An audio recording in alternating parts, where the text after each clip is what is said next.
Hi welcome friends Telugu స్వాగతం welcome to today's video మార్కెట్ల గురించి మాట్లాడితే very sad state of affairs. ఎందుకంటే ట్రంప్ గారి నిన్న ఇప్పటి వరకు ఏంటంటే ఆర్మ్స్ వార్ అయిపోయింది. ఇప్పుడు టారిఫ్ వార్ మొదలైంది. ట్రంప్ గారు రంగ ప్రవేశం చేశారు. ఆర్మ్స్ వారు కొంచెం తగ్గింది, కానీ ట్రంప్ గారి టారిఫ్ వార్ మొదలైంది. సో ఈ ట్రంప్ గారి టారిఫ్ వారు పిచ్చోడి చేతిలో రాయలాగా is not taking right decisions, aggressive గా ఇమ్మెచ్యూర్ డెసిషన్స్ తీసుకుంటున్నాడు అనేది ప్రపంచానికి అర్థమవుతున్నది. సో దానివల్ల ఏంటంటే గ్లోబల్ గా ప్రాబ్లమ్స్ వస్తాయి. ఇప్పుడు యూరోప్ లో కూడా కొంచెం రెసెషన్ స్టార్ట్ అయింది. కొన్ని యూరోపియన్ కంట్రీస్ కూడా ట్రంప్ పాలసీని వ్యతిరేకిస్తున్నాయి, అపోజ్ చేస్తున్నాయి. మరి ఏషియాలో చెప్పక్కర్లేదు, ఎందుకంటే ఏషియాలో చైనా, ఇండియా, రష్యా మూడు ఇప్పుడు ఎగనిస్ట్ అయినట్టే ఆల్మోస్ట్. ఇండియా న్యూట్రల్ గా ఉన్న చైనా, రష్యా మాత్రం ఎగనిస్టే. ఇట్లా అందరికీ ఎగనిస్ట్ గా తయారైన వ్యక్తి సర్వైవ్ కాలేడు. Very difficult to survive. దీనివల్ల అమెరికన్ ఎకానమీ కూడా ఎఫెక్ట్ అవుతుంది. హార్డ్లీ రియలైజ్ చేస్తాడు. కొంచెం అదొక రకమైన మనిషి కదా. సరే, వాట్ ఎవర్ ఇట్ ఈస్, దాని పర్యవసానం ఏంటంటే ఇప్పుడు మెటల్స్ మీద టారిఫ్ అంటున్నాడు. టారిఫ్ విధిస్తాము అంటే ఇంపోర్ట్ డ్యూటీస్ పెంచుతాను అంటున్నాడు, అంటే ఇంపోర్ట్ రేట్స్ పెంచుతానంటాడు. Makes no difference. ఇప్పుడు దానివల్ల ఏంటంటే మన ఎక్స్పోర్ట్స్ ఎఫెక్ట్ అవుతాయి. మెటల్స్ కి సంబంధించిన మా ఎక్స్పోర్ట్స్ మనం ఎఫెక్ట్ అవుతాయి. అలా ఒక్కొక్కటి తీసుకుని సెలెక్ట్ చేసుకుని ఇండియా మీద, చైనా మీద, వీళ్ళందరి మీద వేస్తానంటున్నాడు. అప్పుడు వీళ్ళు ఖాళీగా ఊరుకోరు కదా, వీళ్ళు ఏదో చేస్తారు. అప్పుడు it will be too late for him to get back. సరే, ఈలోగా ఏంటంటే గ్లోబల్ ఎకానమీ ఎఫెక్ట్ అవుతున్నది. అండ్ ఏషియన్ మార్కెట్స్ మిక్స్డ్ అయితే Indian markets down. Indian markets ఎందుకు డౌన్ అంటే బాగా పెరిగాయి కదా, అందుకని ఇక్కడ ప్రాఫిట్ బుకింగ్ వచ్చేస్తున్నది. ఎఫ్ఐఎస్ ఈ రోజు 4,500 crores పై దాకా అమ్మేశారు. మన వాళ్ళు 4,000 కొన్నారు. మన దగ్గర డబ్బులు ఉన్నాయి, కొంటున్నాం. కానీ ఎంతకాలం వాళ్ళు ఇలా అమ్ముకుంటూ పోతుంటే అసలు మిడ్ క్యాప్, స్మాల్ క్యాప్ గత నెల రోజుల్లో చాలా సిగ్నిఫికెంట్ గా పడిపోతుంది. ఈ మిడ్ క్యాప్, స్మాల్ క్యాప్ పరిస్థితి చాలా ఆందోళనకరంగా ఉంది. అది పరిస్థితి. అందువల్ల ఏంటంటే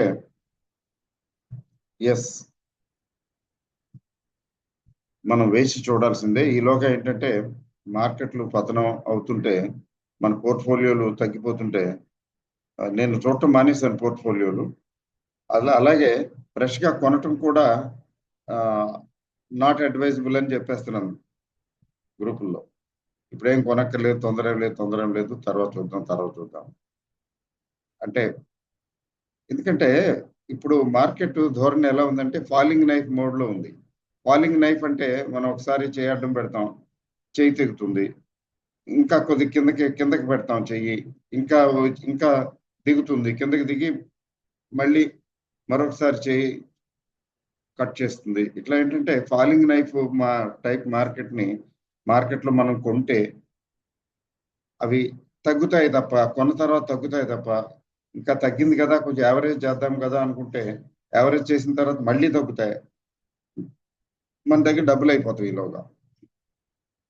సింపుల్ గా చెప్పాలంటే ఈ మార్కెట్ 1-2 నెలల్లో రికవర్ అయ్యేటటువంటి వి షేప్ మార్కెట్, వి టైప్ రికవరీ మార్కెట్ కాదు. కాబట్టి టేక్స్ టైం. కాబట్టి ఫ్రెష్ గా ఏం కొనక్కర్లేదు, కొనకూడదు. మరి అమ్ముకోవచ్చా అండి అంటే ఎగ్జిట్ అయిపోమంటారా అంటారు కొంతమంది. ఎందుకు ఎగ్జిట్ అవ్వాలి? లాంగ్ టర్మ్ ఇన్వెస్టర్ ప్రశాంతంగా కూర్చోవటమే, మంచి రోజుల కోసం వెయిట్ చేయటమే. పేషెన్స్ ఉండాలి కదా. ఈక్విటీ ఇన్వెస్ట్మెంట్ అంటే పేషెన్స్ ఉండాలి. ఎకనామిక్ సైకిల్స్ 5 నెలలు, 6 నెలలు, సంవత్సరం. ఇప్పుడు యాక్చువల్గా చెప్పాలంటే కరోనా తర్వాత మార్కెట్లు ఎప్పుడు కూడా సంవత్సరంన్నర డౌన్ సైడ్ వెళ్ళలేదు. ఫ్యూ మంత్సే. కరోనా తర్వాత ఫ్యూ మంత్స్ మాత్రమే. అట్లా కాకుండా కరోనాకు ముందు చూసినట్లయితే మీరు అట్లా కరోనాకు ముందు నుంచి కూడా ఇన్వెస్ట్మెంట్ చేస్తున్న వాళ్ళైతే వాళ్ళకి తెలుసు ఏంటి, ఒక్కోసారి మార్కెట్ సంవత్సరంన్నర పడుకుని ఉంటుంది, ఏం పెరగవు. అనవసరం కొన్నాం, ఇది కొన్నాం, అది కొన్నాం, డబ్బులు బ్లాక్ అయిపోయినాయి, ఇప్పుడు డబ్బులుంటే చాలా చౌకగా దొరుకుతున్నాయి, ఇప్పుడు కొనుక్కుంటే బాగుండేది అనేటటువంటి ఆలోచనలు వస్తాయి, తెప్పిస్తుంది మార్కెట్. ఈసారి కొంచెం లాంగ్ గా ఉంది కదా. లాంగ్ గా ఉండటం వల్ల మీకు అక్టోబర్లో స్టార్ట్ అయింది, ఏ మార్చి వరకు ఉంటుంది ఇలాగే, అలా అనిపిస్తున్నది. ఏప్రిల్ తర్వాత రికవర్ కావచ్చు. ఈలోగా ఏంటంటే మంచి కంపెనీలు కూడా, ఫండమెంటల్స్ బాగున్న కంపెనీలు కూడా పడిపోతాయి. పెరగకుండా ఉంటే పర్వాలేదు, కానీ పడిపోతాయి. కొంచెం మనం సైకలాజికల్ గా షేక్ అవుతాం. ఏంటి ఇంత మంచి కంపెనీ ఇది పడిపోతున్నది ఏంటి, అంత మంచి కంపెనీ అది పడిపోతున్నది ఏంటి, దీనికి లాభాలు వచ్చినాయి కదా అయినా పడిపోతున్నది ఏంటి అనుకుంటాం. లాభాలు లేవు, నష్టాలు లేవు, పడే మార్కెట్ లో ప్రతిదీ పడిపోతుంది. సో బెస్ట్ థింగ్ ఏంటంటే పడే మార్కెట్ లో కొనకూడదు. అంటే మార్కెట్ డౌన్ గా ఉన్నప్పుడు కొనుక్కోండి, రైజ్ లో ఉన్నప్పుడు బాగా పెరిగినప్పుడు అమ్ముకోండి అంటారు కదా. అది ఆ ప్రిన్సిపల్ ప్రాపర్ గా అర్థం చేసుకోవాలి. అర్థం చేసుకోవటం అంటే ఎలాగా, పడినప్పుడు కొనండి అని, పెరిగినప్పుడు అమ్మండి అని. పడినప్పుడు అంటే పడుతూ ఎక్కడన్నా ఆగినప్పుడు అప్పుడు కొనండి అని. చూసారా, పడినప్పుడు ఆగటం అంటే ఏంటంటే పడుతూ రికవరీ అయ్యి కొంచెం స్టేబుల్ గా ఉంది, స్టడీగా ఉంది, ఇక్కడి నుంచి పర్వాలేదు బాగానే ఉంటుంది అనిపించే స్టేజ్ వరకు ఆగిపోవాలి. పడుతున్నప్పుడు కాదు కొనేది. పడుతున్నప్పుడు కొంటే ఇంకా పడిపోతాయి, ఇంకా తగ్గిపోతాయి. అంటే ఎలా తెలుస్తుంది, పడటం ఆగిపోయింది, ఇంకా బాటమ్ అవుట్ అయింది, ఇక నుంచి ఇంకా తగ్గదు అని తెలియదు. అందుకని బెనిఫిట్ ఆఫ్ డౌట్ ఏంటంటే ఒక లెవెల్ కి తగ్గినప్పుడు ఒకసారి ట్రై చేయటమే, ఏదైనా ఒకటి రెండు స్టాక్స్. మొత్తం అంతా కొనకూడదు, మన దగ్గర ఉన్న డబ్బుల్లో కొంత ట్రై చేయటం. అక్కడ ఆగట్లేదు, వదిలేయటమే, ఇంకా వదిలేయటమే. ఇప్పుడు ఏంటి, ఇప్పుడు పరిస్థితి అదే, వదిలేయటమే. అది ఎక్కడి వరకు వెళ్తుందో వెళ్ళవటమే, వదిలేయటమే. ఆ తర్వాత ఎక్కడో స్టెబిలైజ్ అవుతుంది, అయినట్టు తెలుస్తుంది, అప్పుడు సెలెక్టివ్ గా కొనుక్కోవటం. ఈలోగా ఏంటంటే చక్కగా ఫండమెంటల్స్ బాగా ఉన్న కంపెనీలని స్టడీ చేయటమే, కంపెనీస్ వర్కింగ్ ఎలా ఉందో స్టడీ చేయటమే. స్టడీ ద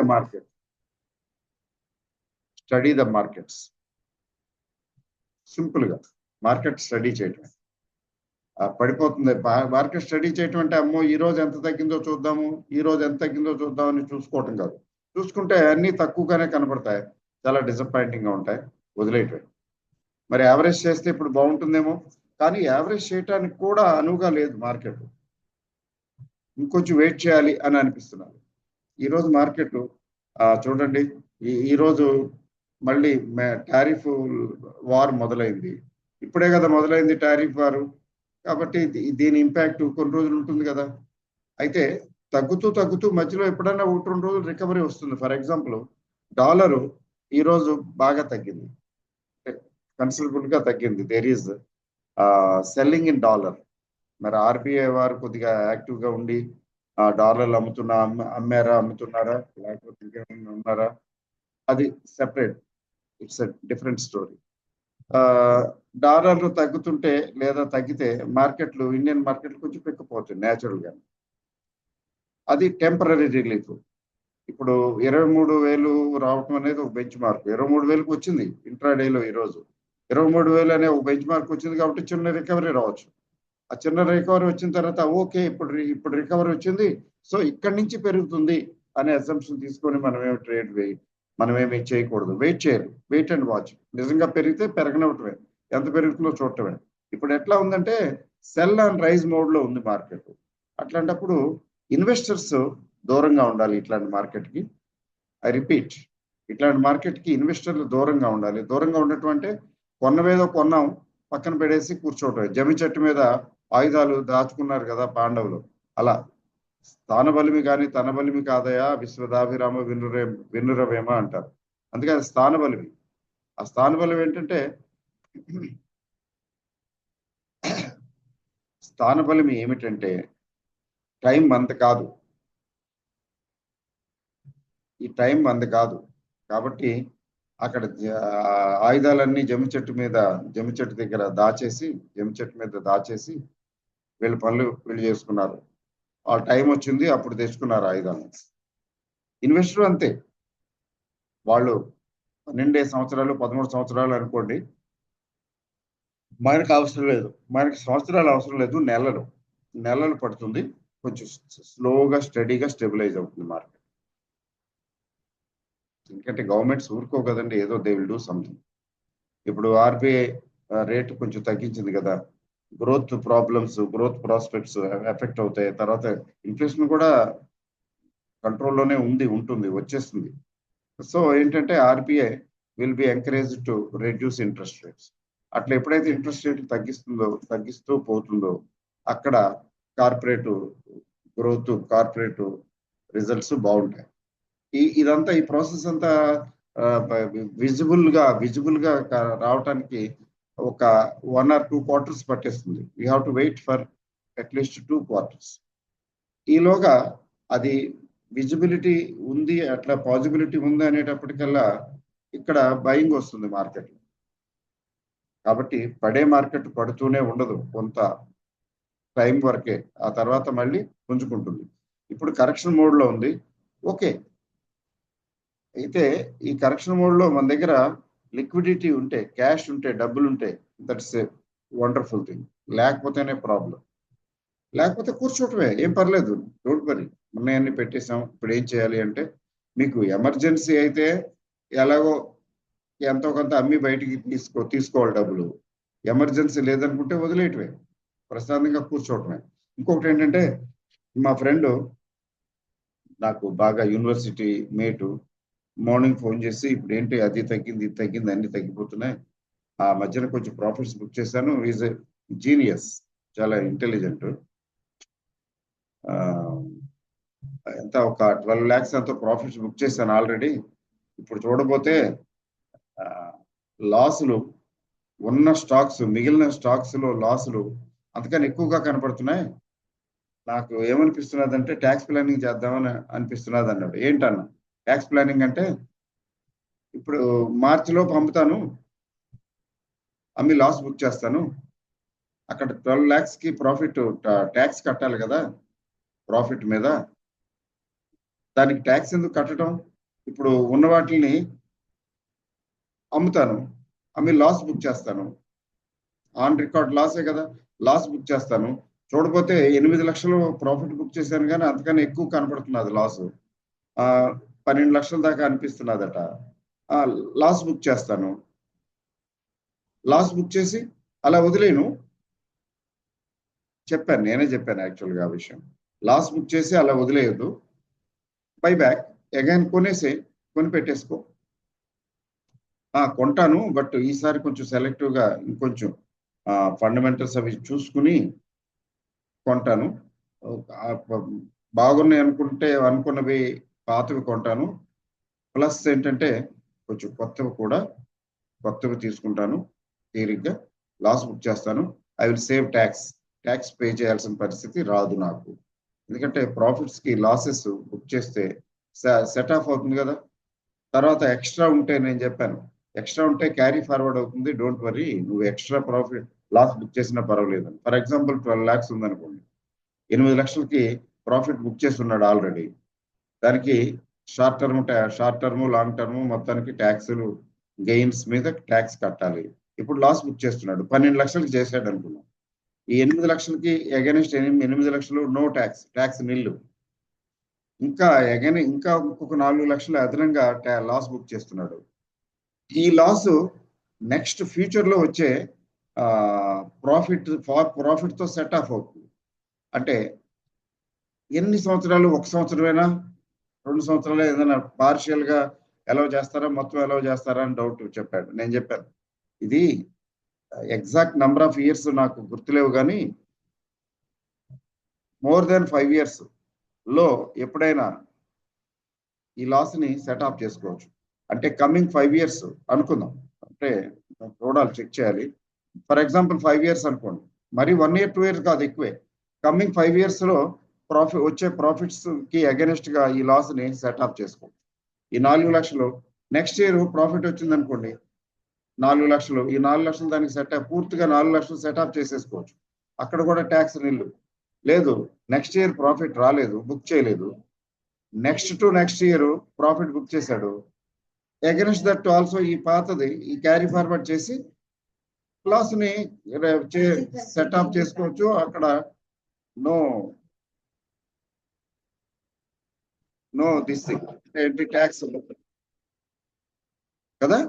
అందువల్ల ఏంటంటే ఇంపార్టెంట్ థింగ్ అంతే. లాస్ బుక్ చేసుకుంటే what is wrong, loss book చేసుకోండి. లాస్ బుక్ చేసి మళ్ళీ కొనేసుకుంటే ట్యాక్స్ లయబిలిటీ తగ్గిపోతుంది. అట్లా యాక్చువల్ గా చెప్పాలంటే ఇన్వెస్టర్ కి కొంచెం ప్రాఫిట్ బుక్ చేసుకుని కొంచెం ఉంటుంది, కొన్ని డబ్బులు పీక్కుల్లో ఉన్న నడుస్తున్నప్పుడు కొంచెం డబ్బులు ప్రాఫిట్ బుక్ చేసుకుని తీసుకుని డబ్బులు దగ్గర పెట్టుకోవటం నేర్చుకోవాలి.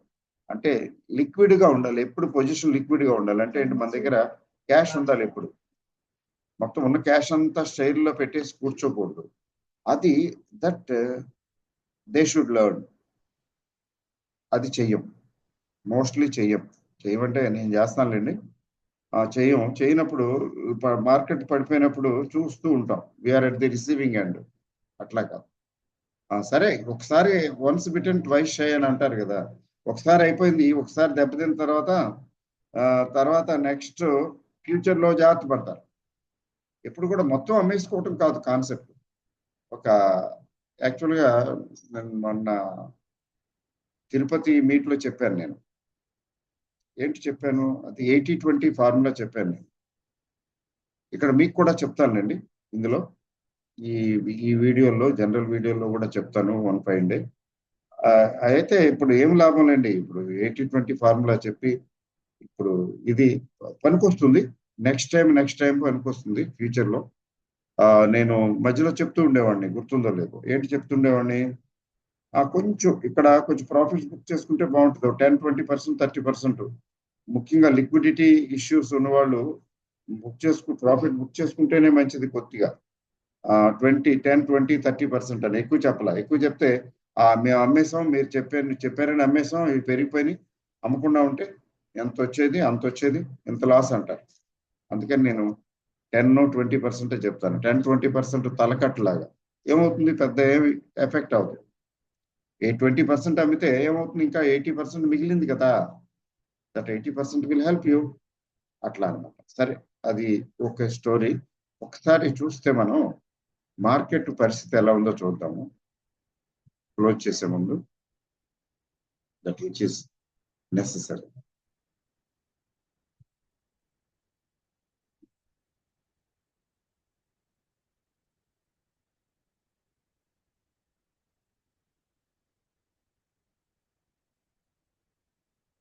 ఏంటి మార్కెట్ పరిస్థితి,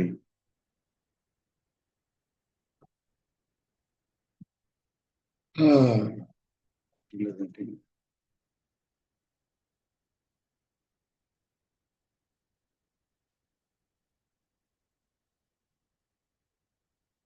తేడా ఉంది.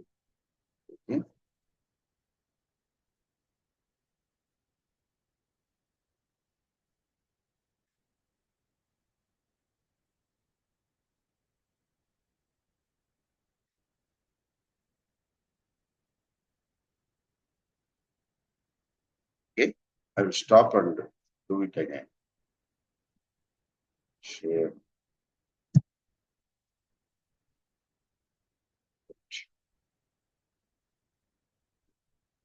ఒక్కసారి let us look at the market. ఏంటి, ఎంతవరకు వచ్చింది, ఏం జరిగింది. నిఫ్టీ చూడండి, ఇగో ఈ బెంచ్ మార్క్ 23,000కి వచ్చేసింది, 23,200 దగ్గర ఆగల.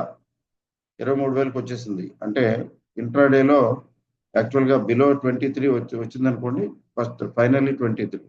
ఇంకేం మిగిలింది? ప్రీవియస్ లో ఇక్కడ ఉంది 22,850 దగ్గర ఉంది. అది నిజానికి అది క్రాస్ చేయడానికి టేక్స్ నో టైం. ఇమీడియట్ గా క్రాస్ చేసేస్తుందా, లేకపోతే కొంచెం ఆగి వెయిట్ చేసి క్రాస్ చేస్తుందా, that we don't know. That we have to wait and see. ఏం పర్వాలేదు, మార్కెట్లు తగ్గితే they will give opportunity for buying opportunity. మనం అల్మిరా అంటాం కదా, బీరువా అంటాం కదా, దాని నిండా అన్ని వస్తువులు పెట్టేస్తే కొత్త వస్తువులు అందులో పెట్టడానికి ఉండదు. అది కొంచెం ఖాళీ చేస్తే కొత్త వస్తువులు పెడతాం, అంతే కదా. కొంచెం ఖాళీ చేయాలి. మార్కెట్ కూడా అంతే, కొంచెం పెరుగుతూ తగ్గుతుంది కూడా. తగ్గితేనే కదా కొనగలుగుతాం. పెరుగుతూ పోతే ఏం కొంటాం? ఓకే. సో ఈ మార్కెట్ నెక్స్ట్ లెవెల్ 22,830, అది ఇమీడియట్ గా వచ్చేస్తుందా, లేకపోతే ఇక్కడ నుంచి కొంచెం రికవరీ వస్తుందా? ఇక్కడ నుంచి రికవరీ వస్తే ఇట్స్ ఎ గుడ్ సైన్. ఎందుకంటే ఇక్కడ ఒక డబుల్ బాటమ్ ఫామ్ అవుతున్నది ఈ రోజు మార్కెట్ లో. ఇంతకుముందు ప్రీవియస్ డబుల్ బాటమ్స్ ని అది బ్రీచ్ చేసేసి కిందకి వచ్చేసింది. ఇప్పుడు ఈ డబుల్ బాటమ్ దగ్గర ఆగుతుందా లేదా? ఆగకపోతే చూద్దాం. ఇది ఉంది నెక్స్ట్. ఈ స్టేజ్ కి రాకపోవచ్చేమో, రాకపోతే మంచిదే. ఈ స్టేజ్ కి వస్తే ఇదొక మేజర్ డబుల్ బాటమ్ అవుతుంది. అప్పుడు అక్కడి నుంచి మరి రికవరీ రావాలి. ఇక్కడి నుంచే రావచ్చు, ఇక్కడే కొద్దిగా రావచ్చు. ఇక్కడ వస్తే మాత్రం హయ్యర్ లో అవుతుంది. ఈ లో కంటే ఈ లో హై అవుతుంది ఇక్కడ నుంచి రికవరీ వస్తే. హయ్యర్ లో హ్యాస్ ఇట్స్ అడ్వాంటేజ్. కొద్దిగా రిలీఫ్ వస్తుంది అని. బట్ ఎఫ్ఐఎస్ కాన్స్టెంట్ గా అమ్మేస్తూ ఉన్నారు, అస్సలు రెలెంట్లెస్ గా అమ్మేస్తున్నారు. అందుకని మనం ఏం చెప్పలేము. ఏం పర్వాలేదు, మార్కెట్ పడిపోతుంటే ధైర్యంగా ఉండాలి, అంతేగాని అమ్మో పడిపోతుంది అని భయపడకూడదు. హోల్డ్ చేయటమే, పేషెన్స్ తోటి హోల్డ్ చేయటమే. మనం ఏదైనా రియల్ ఎస్టేట్ ప్రాపర్ ఏదైనా మన స్థలమో, ఇల్లు, ఫ్లాటో, లేకపోతే ఇంకోటి ఏదైనా తీసుకున్నాం అనుకోండి, దాని రేట్ తగ్గిపోయింది, ఇప్పుడు ఆ రేట్ పలకట్లేదని అంటే మనం పట్టించుకుంటామా? సరే, నాకెందుకు, తగ్గితే మా పొలం మాకే ఉంది, లేదా మా ఫ్లాట్ మాకే ఉంది, తగ్గితే ఏమి పెరిగితే ఏమి ఆలోచిస్తాం లేదు అంటాం. అయినా కానీ అమ్మాలి, ఎక్కువ రేటుకి అమ్మాలని ఆలోచించాం కదా. అంటే స్టాక్ కూడా అంతే, పడిపోయినప్పుడు పట్టించుకోకుండా వదిలేయటమే, పెరిగినప్పుడు అమ్ముకుంటాం అంతే. అందుకే బారోడ్ ఫండ్స్ పెట్టకూడదు, అప్పు చేసి పెట్టకూడదు, ఇన్వెస్ట్ చేయకూడదు.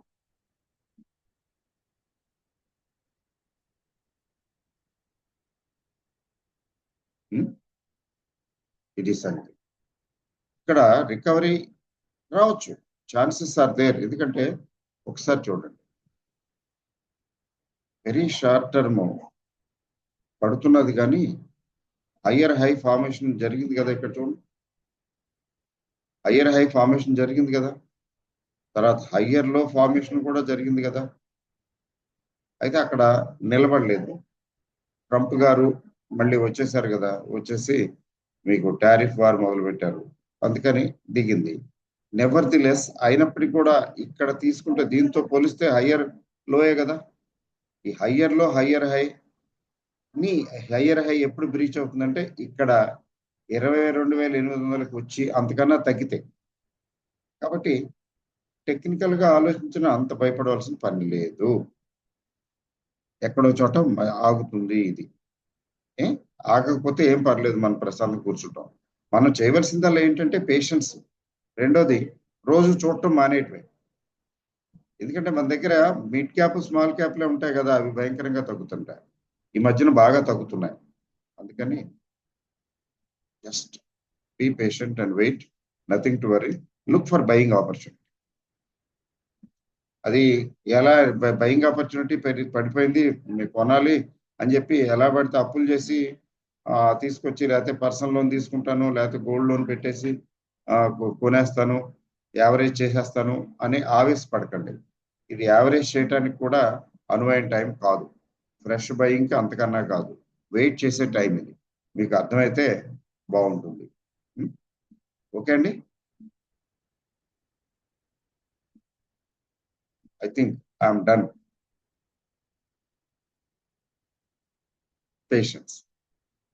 పేషెన్స్ ఉంటే patience pays. All the best. Good night. Thank you very much.